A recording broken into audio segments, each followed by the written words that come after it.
Lucas capítulo 8, versículo número 22.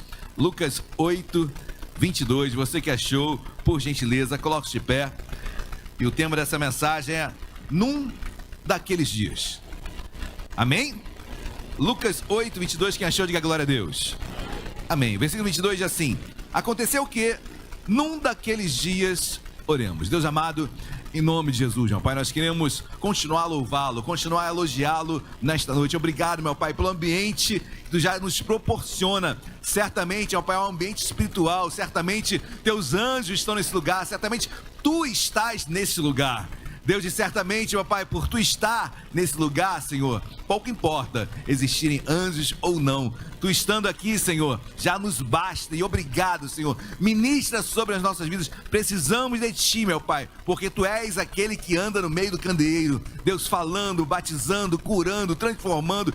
Tenha liberdade, meu Pai, para falar conosco. Precisamos de Ti, porque tem dias, Senhor, que, se pudéssemos, tiraríamos nosso livro da vida.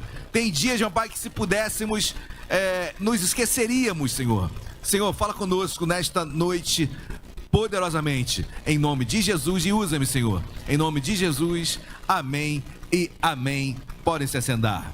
Em um daqueles dias, queridos, eu confesso que tem dias que, se pudéssemos tirar do nosso calendário, se tem dias que pudéssemos nos esquecer, se tem dias que pudéssemos tirar realmente da nossa cronologia, seria muito viável para nós mesmos. Mas Deus quer nos tratar nesses dias difíceis. Então, eu quero desde já, orando, e já como já oramos pela sua vida, por cada um que aqui está, nesse tema, num daqueles dias, dias difíceis, dias que, se pudéssemos, tiraríamos da nossa vida, mas são dias que Deus fez todos os dias, sejam eles para nós ruins ou bons, certo é que Deus fez, e passar por eles faz parte da nossa caminhada nesta terra. Amém, queridos? Mas aqui no texto bíblico que nós começamos a ler no versículo 22, diz assim: aconteceu que num daqueles dias, os irmãos sabem o texto, não vou ler todo o texto, mas um momento muito difícil da história dos discípulos. Eles foram num daqueles dias, nesse dia que parece um dia comum, como qualquer outro, mas acontece algo que não esperávamos, algo extraordinário, algo que faz com que aquele dia se torne um dia adverso, um dia que não gostamos, um dia que queríamos pulá-lo, mas, queridos, esse dia está lá, e foi Deus que fez, foi Deus que permitiu, e Jesus dá uma ordem aos seus discípulos: passemos para outra margem. E no momento que eles passam para outra margem, estão saindo ali do Mar da Galileia, ou Lago da Galileia, o melhor é Lago da Galileia, e eles estão saindo de um lado ocidental para o lado oriental, onde é hoje a Jordânia. Então estavam indo para o lado oriental, ali atualmente Jordânia, mas antigamente era a chamada Decápolis, 10 cidades que havia ali, e tinham, na maioria das vezes, judeus não habitavam, não ficavam naquela região, ou seja, uma região que os judeus não iam. Então Jesus manda dar uma ordem: passemos para outra margem. Num daqueles dias, passemos para outra margem. E os irmãos sabem o que acontece, né, queridos? Um temporal, uma tempestade, e o barco quase afundando, e o nosso mestre Jesus estava onde? Tranquilão, deitado na embarcação e dormindo. Eu não consigo imaginar isso, né, queridos? É muita paciência, é muita paz de espírito. O barco começa a balançar, se o barco parar e eu estiver no barco, já era.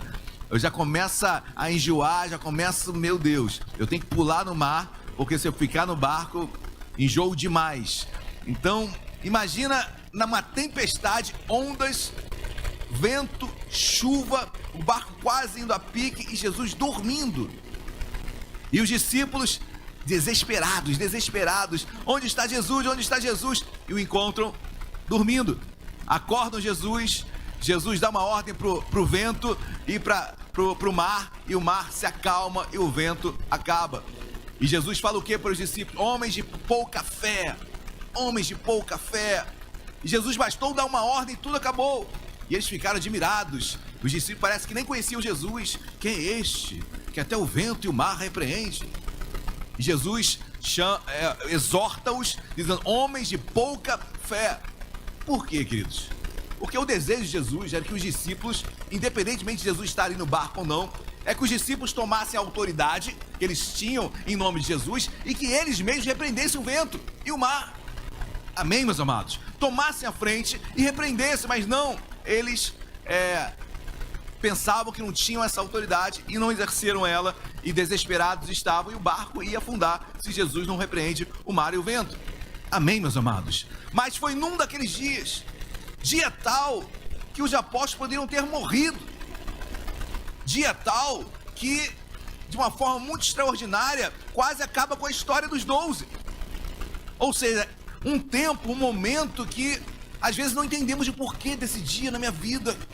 E quando eu falo dia, obviamente que é uma analogia, pode ser esse mês terrível, esse ano que passou, meu Deus, como pessoas prosperaram e eu não, porque pessoas caminharam sentimentalmente e eu não, porque eu ministerialmente parei e outros caminharam, avançaram.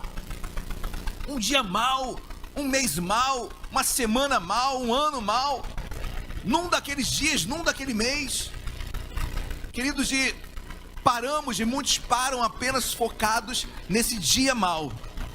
Mas pelo que eu vejo das escrituras, queridos, olha, o choro pode durar uma noite, mas a alegria vem pela manhã. E é claro que o choro de uma noite também é uma analogia, né, queridos? Pode ser o choro pode durar uma semana, mas depois vem a alegria. O choro pode durar meses, mas depois vem a alegria. Certamente será assim.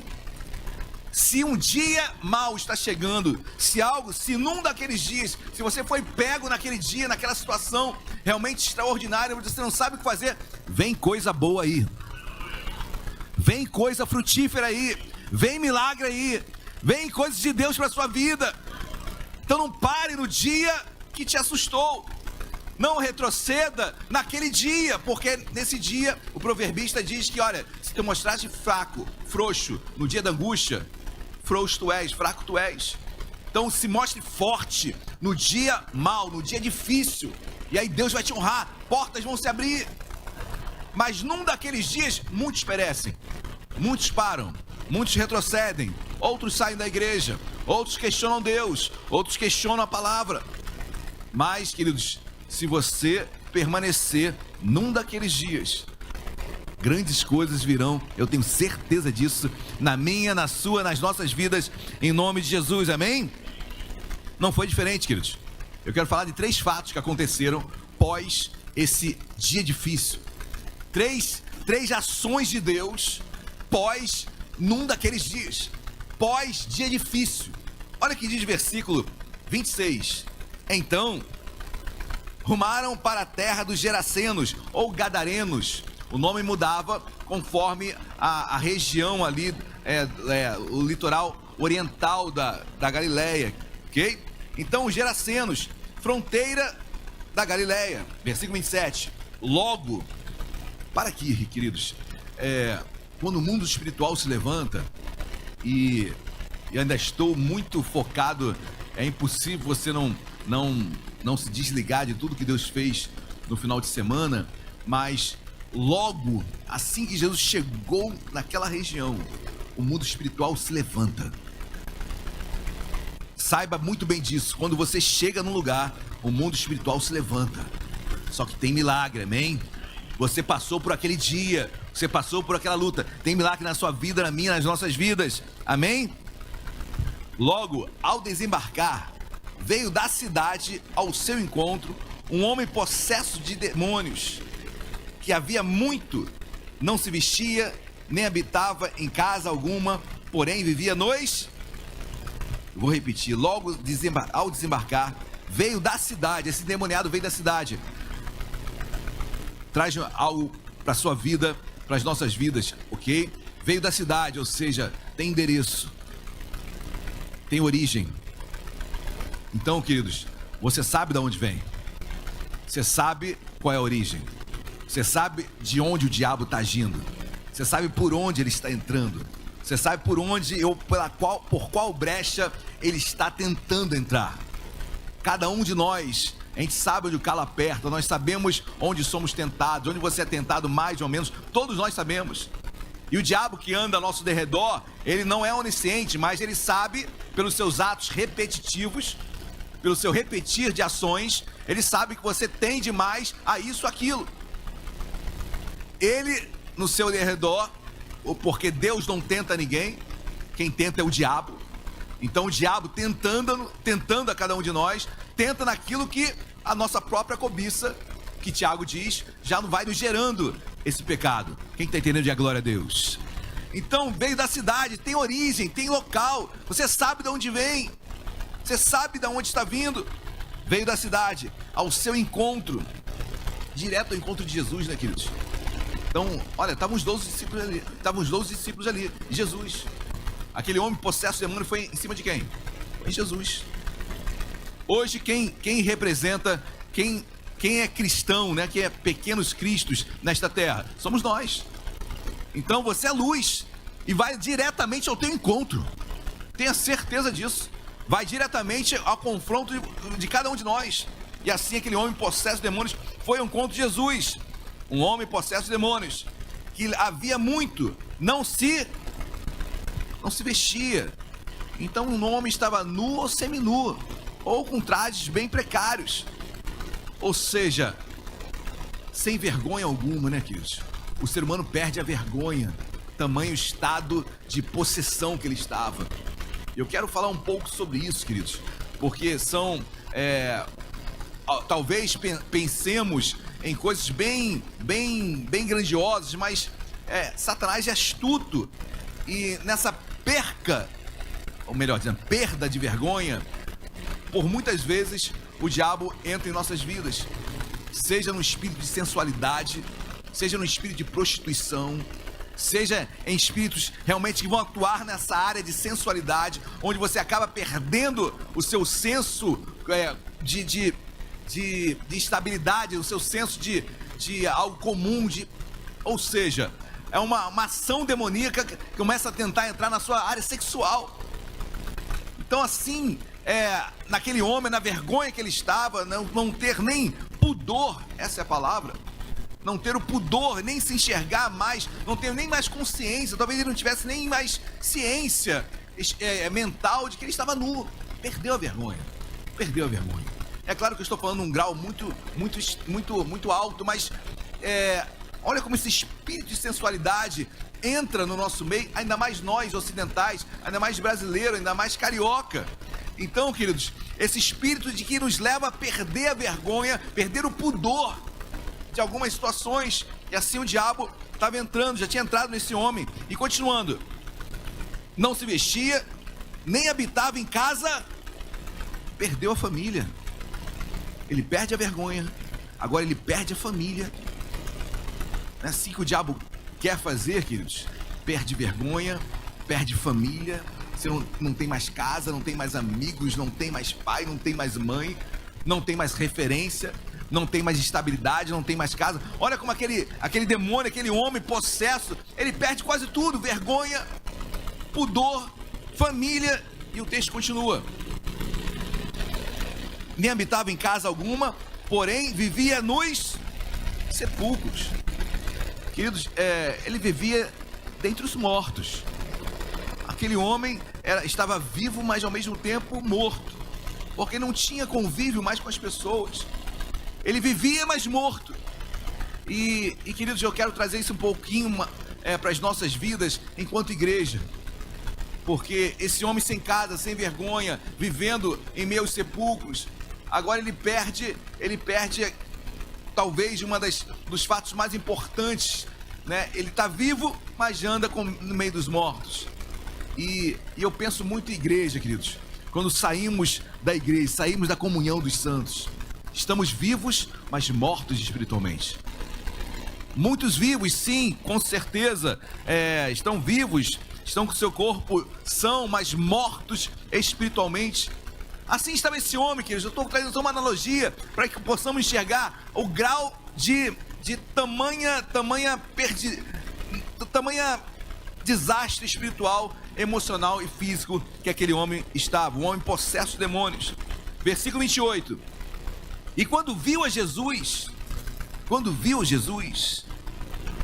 queridos, precisam ver Jesus em nós, amém? Precisam ver Jesus em nós. O que muda, o que cura e o que transforma, depois daquele dia mau, tem milagre lá na região dos Gadarenos, ou dos Gerasenos, tem milagre lá, tem milagre na minha vida e na sua vida. Precisam ver Jesus em nós. E eles viram Jesus, e a Bíblia diz, versículo 28, e quando viu Jesus, prostrou-se diante, prostrou-se, tem que se prostrar. O diabo tem que recuar, tem que se prostrar, tem que saber quem é Deus na sua vida, na minha vida, em nossas vidas. Amém? Tem que se prostrar. Prostrou-se diante dele, exclamando e dizendo em alta voz: que tenho eu contigo, Jesus, Filho do Deus? Até o diabo, até os demônios sabem que Jesus é o Filho do Deus Altíssimo. Amém? Então, que saibamos também e passamos a viver isso cada vez mais e mais. Então ele se prostra e confessa com a sua própria boca que Jesus é o Filho de Deus Altíssimo. E ele clama: rogo-te que não me atormentes. Bom saber isso, né, queridos? Saiba que você atormenta o diabo. Jesus estava atormentando o diabo. Como é bom saber disso. A sua vida com Deus, a sua postura, o seu andar com o Senhor atormenta o inferno, atormenta toda ação demoníaca. Que você seja e tenha ciência disso e continue a andar assim. Amém, meus amados? Depois do dia mau, tem milagres, tem libertação. Jesus não estava indo com seus 12 do outro lado da Galileia à toa. Estava indo libertar a vida daquele homem. Quero profetizar na sua vida, noite de libertação, amém? Você olhe para dentro de si, olhe para a sua vida. Olha, eu preciso mudar nesta área, preciso ser transformado nessa área. O Senhor me liberta desse espírito de sensualidade, desse espírito de ganância, esse espírito de... Seja qual for o espírito que tente atuar, está tentando cada um de nós a nos desviarmos da sua palavra. Amém, meus amados? Glória a Deus. Versículo de número 29. Porque Jesus ordenara ao espírito imundo que saísse do homem, pois muitas vezes se apoderava dele. Queridos, para aqui. Nós sabemos o que acontece. Jesus liberta aquele homem. Amém, meus amados? Jesus expele aquele demônio que vai depois, era uma legião, que vai até uma manada de porcos, e aí se jogam. Bom, isso nós sabemos, mas o que fica marcado em nossas vidas e fica marcado no seu coração é dia de libertação, amém? Jesus nos liberta, Jesus nos libertou, nos liberta dia após dia. Não foi à toa, queridos, que Jesus entra na vida daquele homem possesso, para que ele seja liberto. Então permita-se ser liberto nesta noite, em nome de Jesus. Amém? Glória a Deus. Então, depois de um dia mau, tem libertação. Depois de um dia difícil, num daqueles dias, Deus operou libertação naquele lugar. Depois daquele dia difícil, queridos, Deus tem libertação para a minha vida, para a sua vida, para cada um de nós. Amém? Continuando, pula o versículo 40. Outro texto conhecido também dentre todos nós. Olha que diz o versículo 40. Ao regressar Jesus, ou seja, ele sai da Decápolis e volta provavelmente para Cafarnaum, mais do lado ocidental do Mar da Galileia. Então, ao regressar Jesus, a multidão o recebeu com alegria, porque todos o estavam esperando. Eis que veio um homem chamado Jairo, que era chefe da sinagoga, e prostrando-se aos pés de Jesus, lhe suplicou que chegasse até a sua casa, pois tinha uma filha única de uns 12 anos que estava à morte. Nós sabemos, queridos, aquele homem que era um dos principais sacerdotes, aquele homem que tinha um status, aquele homem que tinha um cargo, aquele homem que tinha uma proeminência no meio dos judeus, aquele homem que tinha que prezar pela sua imagem. Quando a sua filha está doente, ele não quer nem saber. Ele se prostra diante de Jesus. Ele dobra os seus joelhos diante de Jesus. Eu fico imaginando seus amigos sacerdotes, como não olharam para ele e falaram: meu Deus, o que é isso que você está fazendo? Está largando o judaísmo, está indo atrás desse homem, desse falso profeta. Mas, queridos, Jairo, ele se esquece de tudo. Ele não está preocupado com o que vão dizer, não está preocupado com o que vão falar. Ele se prostra diante de Jesus, que sua filha estava doente, e doente ao ponto de morrer. Amém, queridos? Glória a Deus. Para aqui, porque logo em seguida acontece Um outro episódio que você você entende e conhece tão bem quanto eu. Olha que diz versículo 42, finalzinho. Enquanto ele ia, as multidões o apertavam. Certa mulher, que havia 12 anos, vinha sofrendo de uma hemorragia, a quem ninguém tinha podido curar, e que gastara com os médicos todos os seus haveres, dinheiro. Para aqui, queridos. Nós conhecemos também essa história. Enquanto Jesus está indo à casa de Jairo para curar a filha de Jairo, que estava há 12 anos, tinha 12 anos, estava a ponto de morrer, estava enferma à morte. No meio dessa caminhada, uma mulher, há 12 anos já com uma hemorragia contínua, ela começa a entrar na multidão. Ela já tinha gasto dinheiro com todos os médicos, já tinha procurado a medicina em todos os aspectos. Em nenhum momento ela conseguiu cura da sua enfermidade, da sua hemorragia. Mas ela entra no meio daquela multidão.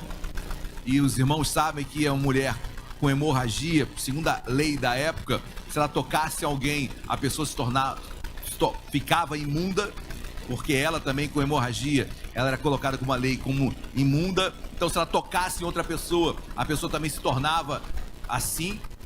Mas ela não quis também nem saber. Interessante como Jairo, não importa o que dizem, eu vou entrar no meio da multidão, eu vou empurrar todo mundo, eu quero chegar, meu foco, meu alvo é Jesus, eu quero tocar nele, eu preciso chegar perto dele, eu tenho que abordar esse homem não sei quando vai passar de novo aqui, eu quero chegar nele. Depois de um dia difícil, agora está essa mulher perto do seu milagre. E a Bíblia diz que ela toca apenas na orla de Jesus. Queridos, sejamos sinceros. Se é você, se sou eu, vamos dizer logo eu não toco na orla não.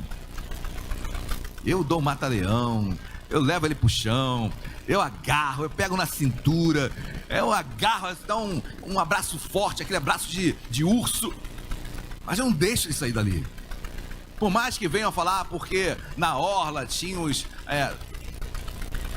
Queridos, na minha opinião, assim, por mais que toda a representatividade que a orla tem para o judeu, sem dúvida, mas essa mulher, ela tinha assim um medo tão grande de tocar nas pessoas. Lembre-se que ela era imunda, né?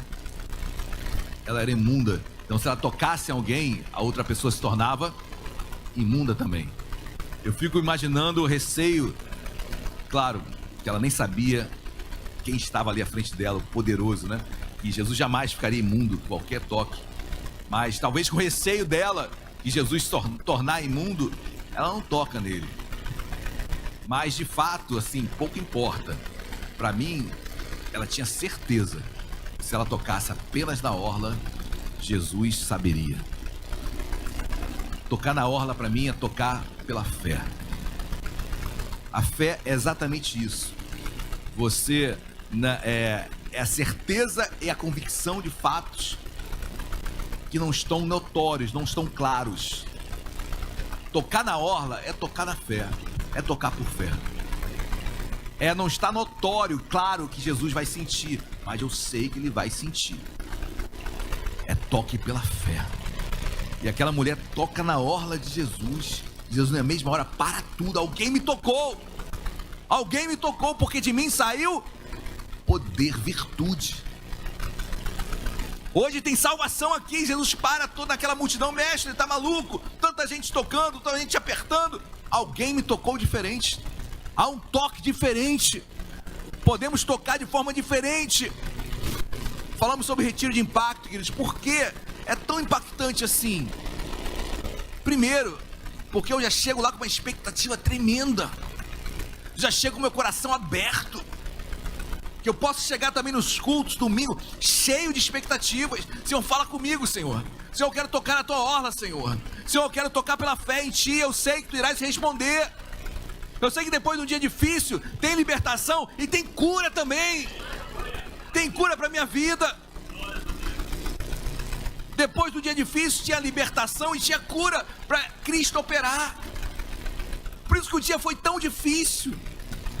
Por isso que quase aqueles 12 apóstolos morrem afogados no mar. Porque os 3 milagres que aconteceriam seriam impactantes. Impactantes. E agora está essa mulher, queridos, curada e salva. porque ela tocou pela fé em Jesus. Amém? Toque diferente nesta noite, em nome de Jesus, amém? E no decorrer dessa história toda, e a filha de Jairo? Os irmãos conhecem a história. Jesus agora continua, depois de operar a cura nesta mulher que há 12 anos estava com hemorragia. Agora continuando a história de Jairo, e Jairo caminhando com Jesus até sua casa. Quando ele chega, depois os irmãos leiam tudo, a notícia chega: olha, sua filha morreu, sua filha faleceu. Queridos, se sou eu, sempre sou eu, né? Se sou eu, falo: pô, Jesus, tu parou daquela hora, você parou no meio do caminho para atender aquela mulher. Eu falei contigo antes, eu tinha prioridade, eu pedi antes. Olha só que terrível, né, queridos? Eu pedi antes de acontecer, eu tinha pedido. Eu falaria mesmo, tá bom? E eu creio que assim Deus vê a pureza do nosso coração, né, queridos?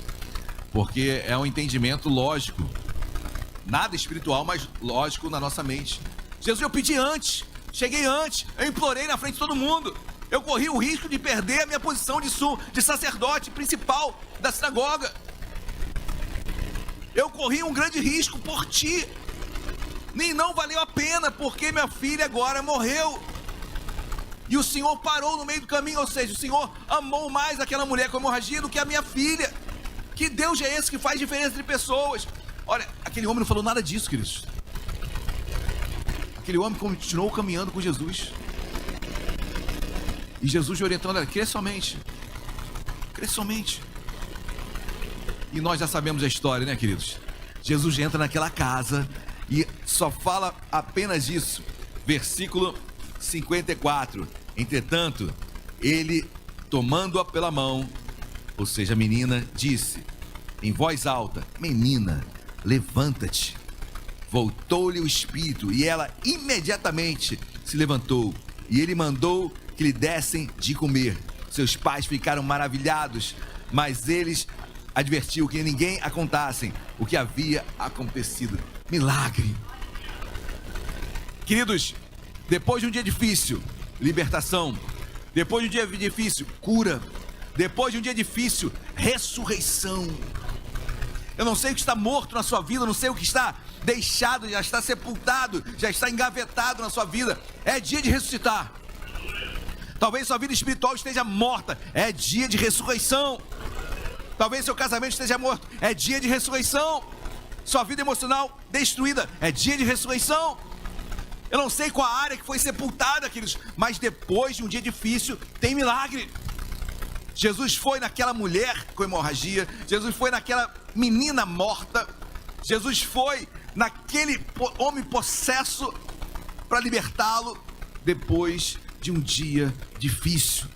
A minha oração é que você olhe para o dia difícil e não o veja apenas como um empecilho para que algo aconteça na sua vida, mas você veja como um trampolim. Olha, Deus vai me colocar num estado melhor, Deus tem algo melhor para mim lá na frente. Se algo está se levantando, grandes coisas Deus tem para a sua vida, em nome de Jesus, amém? Se o choro dura uma noite, eu tenho certeza que a alegria vem logo pela manhã. Eu sei que Deus tem preparado algo para mim, amém, meus amados? Aquele homem possesso não sabia, aquela mulher com hemorragia não sabia, aquela filha, depois de morta então, os discípulos não sabiam. Jesus sabia que depois daquele dia difícil, eles teriam experiências extraordinárias. Não pare, amém? Não olhe para o dia difícil como um obstáculo intransponível. Muito pelo contrário, ele é sinal de Deus na sua vida, que grandes coisas estão por vir. Lembre-se, a primeira coisa que quando Jesus colocou os seus pés do outro lado da Galileia, lá na terra dos Gerasenos, quando Jesus colocou o pé, a primeira coisa que o texto diz: logo ao desembarcar, o homem possesso de demônios foi até ele. Logo, imediatamente. Então, quer um sinal de Deus na sua vida, queridos? Olha, momentos difíceis vão vir, mas tenha certeza que grandes coisas também virão. Em nome de Jesus, amém? Deus é conosco, Deus é contigo, Deus prospera na tua vida. Não abra mão do que Deus tem para você. Amém? E se você sair só com essa frase aqui formada no teu coração hoje, você ganhou o culto. Guarde isso, depois de dias difíceis, grandes milagres virão. Depois de dias difíceis, libertação, cura, ressurreição. Amém? Guarda isso no seu coração. Eu tenho certeza, queridos, como a Bíblia me ensina em Filipenses capítulo 2, em nada intimidado pelos adversários. Em nada intimidado. Agindo Deus, se Deus é por nós, então continue firme. O que nos separará do amor de Deus? Será luta, morte, espada, nudez? Ah, queridos, em Cristo Jesus nós somos mais do que vencedores. Muito mais do que vencedores. Amém? Glória a Deus. Vamos se colocar de pé. Quero chamar os irmãos do louvor. Rodrigo, Tatiane, pô, vamos louvar. Amém? Vamos chamar a atenção de Deus. Senhor, estou passando uma luta. Talvez você tenha entrado para esta igreja hoje. Senhor, que dia difícil. Senhor, que dia complicado. Senhor, que semana. Era melhor ter ficado dormindo em casa. Era melhor não ter ido trabalhar hoje. Era melhor ter ficado parado, não ter feito nada hoje. Que dia. Quantas afrontas. Quantas palavras eu ouvi tristes. Quão difícil foi aquele laudo que eu recebi. Quão difícil foi aquela palavra que eu tive que ouvir. Que dia. Sim, que dia, queridos. A palavra nos ensina que o dia mau também vem. Basta o seu dia, o seu próprio mal. Eu sempre falo isso, queridos. Quando você acorda, para todo dia tem uma cota de mal. Eu não sei a porcentagem, ok? Mas basta o seu dia, o seu próprio mal. Eu leio assim. Para todo dia tem um percentual de mal. Algo que vai ser adverso a você. Sempre. Então, queridos, preste atenção numa coisa. Não acrescenta mais coisa difícil, não. Você já tem uma percentual dado para aquele dia. Não acrescenta mais nada, não. Não responde mal com mal, não. Responde mal com bem. Começa a olhar assim, esse dia tá difícil. Ah, mas amanhã vai ser diferente. Ou semana difícil. Ah, mas a semana que vem vai ser diferente. Deus tem melhor para mim. Eu sei que algo está se levantando, é porque Deus tem melhor para mim lá na frente. Eu sei que o mar vai se abrir. Eu sei que o vento está soprando a madrugada inteira. Eu sei que o vento está soprando a madrugada inteira e o mar está se abrindo. O mar está se abrindo. Ei, Moisés, coloca aí o cajado, porque o mar vai se abrir. Se fosse apenas o cajado, queridos, mas o Espírito Santo soprou a noite inteira naquele mar. A noite inteira, sem ninguém ver. Deus está soprando na sua vida. Deus já está abrindo o mar para você. Só vai bastar você colocar o cajado e ele vai se abrir. Em nome de Jesus, amém?